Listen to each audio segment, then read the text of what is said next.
ഇപ്പോൾ ഏതാണ്ട് 29ഓളം ആളുകൾ ആശുപത്രിയിൽ പ്രവേശിപ്പിക്കപ്പെട്ടു എന്നാണ് നമുക്ക് ലഭിക്കുന്ന വിവരം.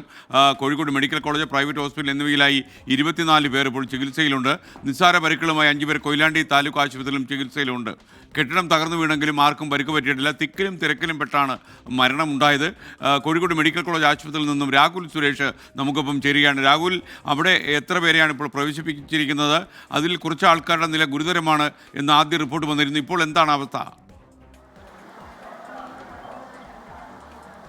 എസ് കെ, നമ്മളിപ്പോൾ കോഴിക്കോട് മെഡിക്കൽ കോളേജ് കാഷ്വാലിറ്റിക്ക് മുമ്പിലാണുള്ളത്. കോഴിക്കോട് ആകെ 24 പേരെയാണ് പരിക്കേറ്റ് എത്തിച്ചിട്ടുള്ളത്. അതിൽ കോഴിക്കോട് മെഡിക്കൽ കോളേജിലും സ്വകാര്യ ആശുപത്രികളിലുമായി 24 പേർ ചികിത്സയിൽ കഴിയുന്നു എന്നാണ് ഏറ്റവും ഒടുവിൽ നമുക്ക് ഇവിടെ നിന്നും റിപ്പോർട്ട് ചെയ്യാനുള്ളത്.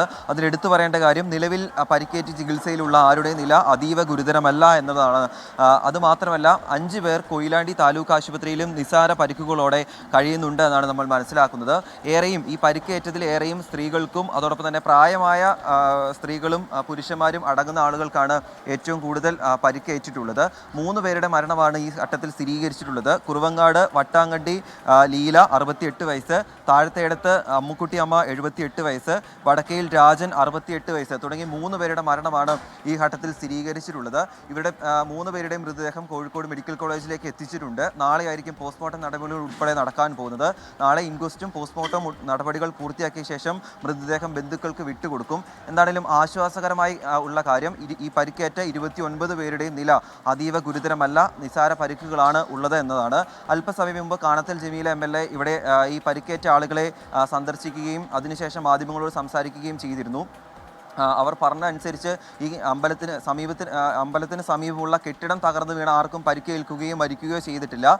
മറിച്ച് ഈ ആന ഇടഞ്ഞപ്പോൾ അതിൽ പേടിച്ചുകൊണ്ട് ആളുകൾ ഓടുന്നൊരു സാഹചര്യം ഉണ്ടായിരുന്നു. ഏതാണ്ട് അരമണിക്കൂറിലധികം ഈ ആന ഒരു പരിഭ്രാന്തി സൃഷ്ടിക്കുന്ന ഒരു സാഹചര്യം ഉണ്ടായിരുന്നു. അതിൽ പേടിച്ചോടുമ്പോഴാണ് കൂടുതൽ ആളുകൾക്കും പരിക്കേൽക്കുകയും ഈ 3 പേർ മരിക്കുകയും ചെയ്തതെന്നാണ് അല്പം മുമ്പ് കാനത്തിൽ ജമീല നമ്മളോട് സംസാരിച്ചപ്പോൾ പറഞ്ഞത്.